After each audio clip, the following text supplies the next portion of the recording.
Guys කොහමද ඔයාලට මං හිතනවා ඔයාලා හොඳින් සතුටින් ඉන්නවා ඇති කියලා. ඉතින් අද බ්ලොග් එක තමයි මං අනුරාධපුරේ යනවා. ඉතින් යන්නේ ට්‍රේන් එකේ.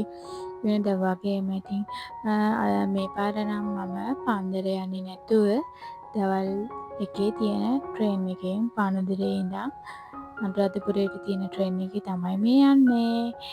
ඉතින් දැන් අපි කොළඹට ළඟා වුණා. දැන් ඉන්නේ කොළඹ කොටුවේ ස්ටේෂන් එක ගාව.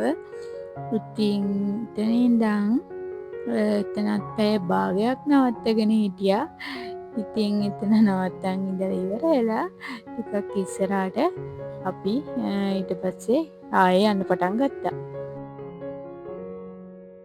ඔන්න ඉතින් අපි ටික ට්‍රේන් එක දැන් ඔන්න දැන් ඉන්නේ ගම්පහට ළඟා වුණා. ඉතින් දැන් ඉන්නේ ගම්පහ. හරි.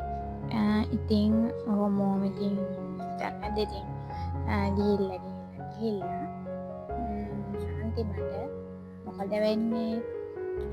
අන්තිමට ඉතින් ගිහිල්ලා අනුරාධපුරේ නවත්තනවා. වෙන මොනවා වෙන්නද?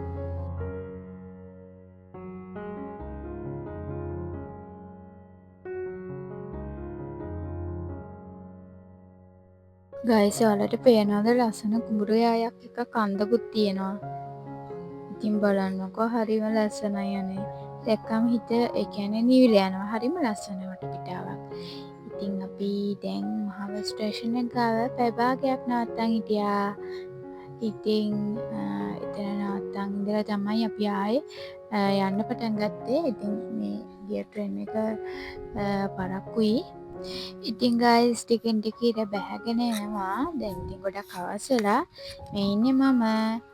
ඉතින් දැන් හවස් වෙලා ඉඳලා ඔන්න අපි ආවා. දැන් හරියටම ට්‍රේන් එක එනකොට 8:10ට විතර ඇති අනුරාධපුර ස්ටේෂන් එකට ඉතින් ඇවිල්ලා මං ඉතින් මම ශ්‍රීවිල් එකේ ඉතින් මං නැවතිලා ඉන්න ලොකේෂන් එකට ආවා.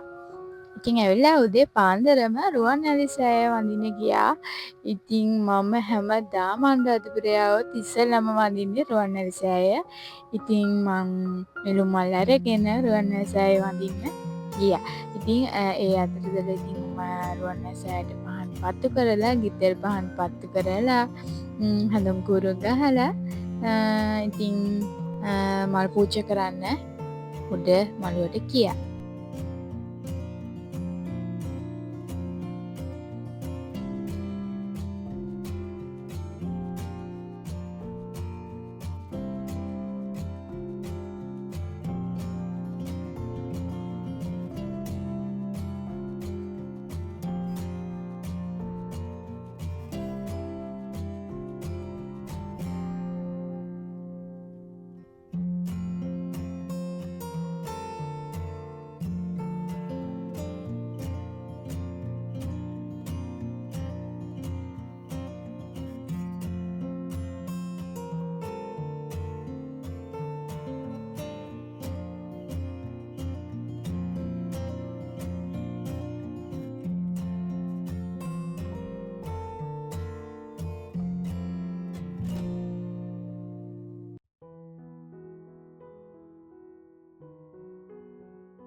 ඉතින් වතුර බෝතල් ලන්සලක් තිබ්බා. මං ඉතින් වතුර බෝතල් දෙකකුත් අරගෙන ආවා.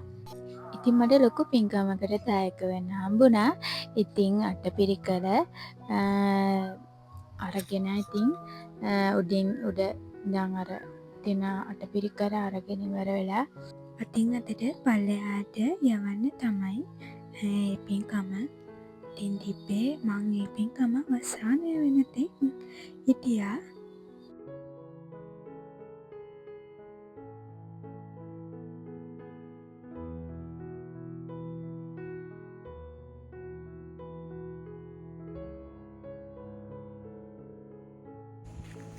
Hello guys, welcome to back my YouTube channel. ඉතින් අනුරාධපුරේ ඇවිල්ලා ඉස්සෙල්ලම මේ බීර මේ තියෙන බීර මම ෆස්ට් ටයිම් බීර කන්නේ. මේ ඉතින් බලමු කාලා.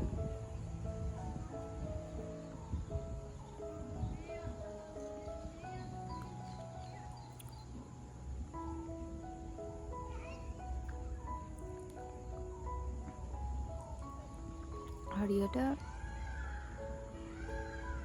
ලොවි වගේ හැබැයි පැණි රහයි ලොවි වගේ ඉතින් තව දෙයක් තියෙනවා මම ඔයගලන්ට පෙන්නන්න. ඉතින් අනුරාධපුරේ ආවම මේ සත්තු මේගොල්ලෝ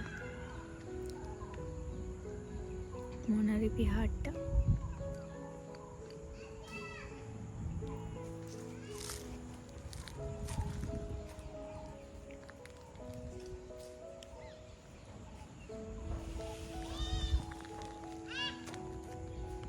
ඉතින් මේ තියෙන්නේ බීර කඩන විදිය. ඉතින් ඔය තියෙන්නේ උඩම අත්තේ තමයි ඉතින් තියෙන්නේ.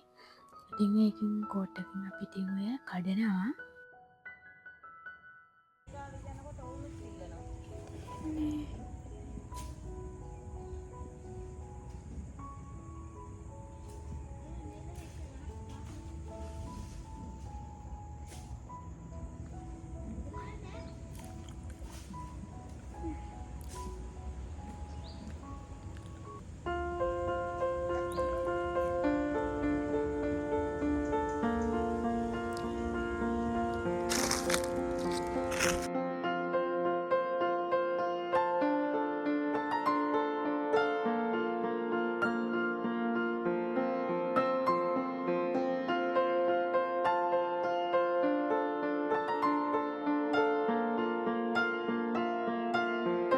භාවනා කරලා තියෙන හාමුදුරුවෝ ඒ කාලේ.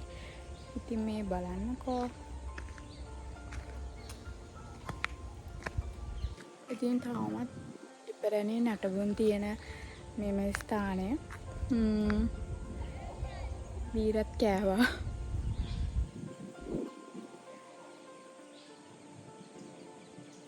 මාම හොඳටම කළු වෙලා තියෙන්නේ. මොකද රුවන්වැලිසෑයට ගිහිල්ලා ඔවේ හිටියනේ. ඒකින්ද ගොඩක්ම කළු වෙලා තියෙන්නේ. මෙහෙ ආවම කොහොමද හැමදාම කළු වෙනවා.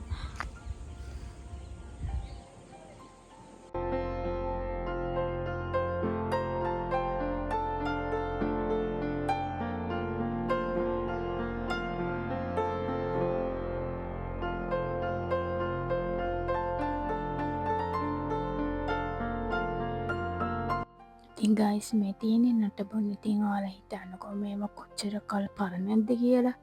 ඉතින් දැනටමත් දැනටත් ඒ කියන්නේ හොඳට තියෙනවා තාමත්. ඉතින් අර මං අහුලගත්ත මොනරි පිහාට ලස්සනයි නේද? ඉතින් මෙතන බලන්නකෝ. ඒකත් හරිම ලස්සනයි. ඉතින් රජ කාලේ කොච්චර ලස්සනට තියෙන්නේ නැද්ද? දැනට තාමත් ලස්සන නම් රජ කාලෙත් ලස්සනයි. මේ තියෙන්නේ බීර. මම බීර කැඩුවා. ඉතින් මේ තියෙන ඇහැලමල් හරි ලස්සනයි යන්නේ ඇහැලමල් ටික.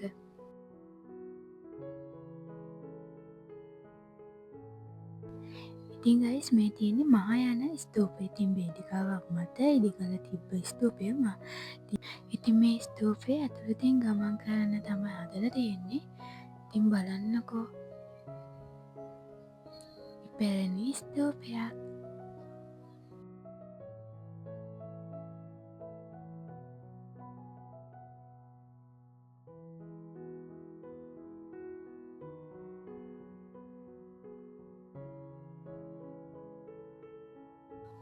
ඉතින් ගයිස් මේ ඉන්නේ මම. බීරත් අකුත් උස්සගෙන එහාට යනවා මෙහාට යනවා. මේ ඉතින් බලන්නකෝ මගේ වැඩ තමයි ඉතින් ගයිස්.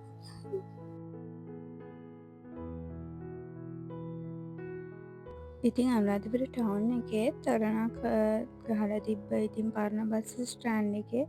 ඉතින් අපි එදා රෑ මේ තොරණත් බලන්න ගියා.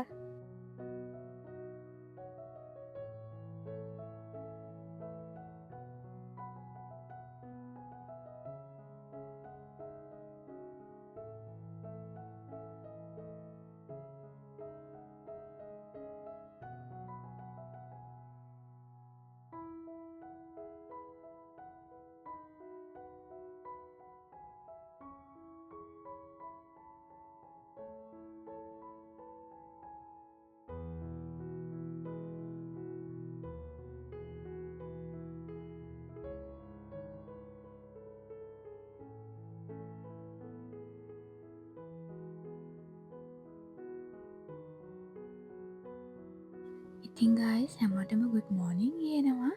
ඉතින් අද තමයි ඉතින් මම ශ්‍රීමා බෝධියට ආවේ. ඉතින් මම ඇවිල්ලා ගෙතෙල් පහන් දෙකක් පත්තු කරා. ඉතින් මේ තියෙන්නේ මම පත්තු කරපු ගෙතෙල් පහන් දෙක. ඉතින් අර ඇතින් පෙන්නේ රෝමා ප්‍රසාදය. ඉතින් බලන්නකො එක ලස්සන. ඊට පස්සේ මම ආන්දන්කුරු පත්තු කළේ මෙන්න මෙතනින්. ආන්දන්කුරුත් ගැහුවා ගහලා රෝමා ප්‍රසාදය බලාගෙන හිටියා. ඒක හරිම ලස්සනයි. බලන්නකො කණු ටික විදියටම තියෙන විදිහ. ඉතින් බලන්නකෝ ඉතින් මං ගිය දවසෙත් සෙනග ඉන්නවා. මේ සතිය දවසක් ඉන්න අනික පොසොන් පෝය ළඟ නිසා සෙනග ඉන්නවා. ඉතින් අපි බලමු ඉස්සරහට ගිහිල්ලා.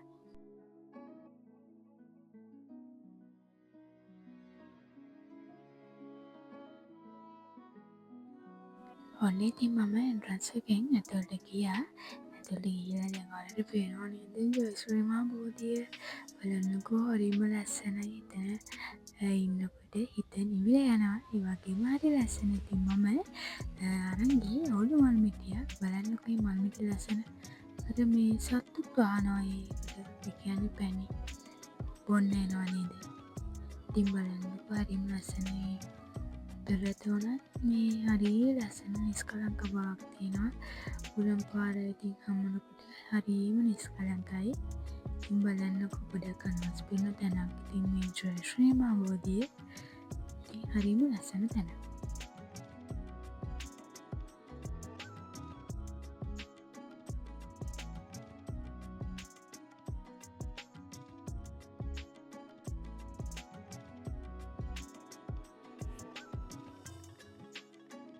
දුටුගැමුණු රජතුමා විසින් නිර්මාණය කරන ලද රෝහා ප්‍රාසාදය. ඉතින් මේකට පොහොය හෙවත් පොහෝසතකරය කියලා නම් වේ. හෙලෝ ගයිස් කොහමද ඔයාලට? මං හිතනවා ඔයාලා හොඳින් සතුටින් ඉන්නවා ඇති කියලා. අන්න ඉතින් ඉතින් අද මම ආවා ශ්‍රීමහා බෝධිය වඳින්න කියලා. ඉතින් මම දැන් ඉන්නේ ශ්‍රීමහා බෝධිය වඳින්න ඉවර වෙලා රුවන්වැලිසෑය පේන තැනක වාඩි වෙලා ඉන්නේ. ඉතින් මහන්සි බඩත් තියෙන්නේ. තාම උදේට කාලත් නෑ. ඉතින් මම දැන් වැඳලා ඇවිදලා ඊට පස්සේ අපි රෑ අබේගිරියට ගියා. ඉතින් බලන්නකෝ අබේගිරියේ තියෙන ලස්සන. ඉතින් ඒ යනකොට එතන අබේගිරිය ළඟ කට්ටිය භක්ති ගීත කියනවා. ඉතින් භක්ති ගීතත් බලලා ඉවරලා මට හම්බුණා පොන්චි යාළුවෝ වගේ. කවුද කියලා බලමු දෙන්න. මෙන්න මේ අය. ඉතින් බලන්නකෝ අබේගිරිය ගාව හරියට ඉන්නවා පොන්චි යාළුවෝ මේ ඉන්නේ ගලෝ. ඉතින් යාළුවනේ පුංචි යාළුවත් බලාගෙන ඊළඟ වීඩියෝ එකක් හමුවෙමු. එනවා ඔයාලා පස්සෙම ඉන්න ඕන. ගිහින් එන්නම්.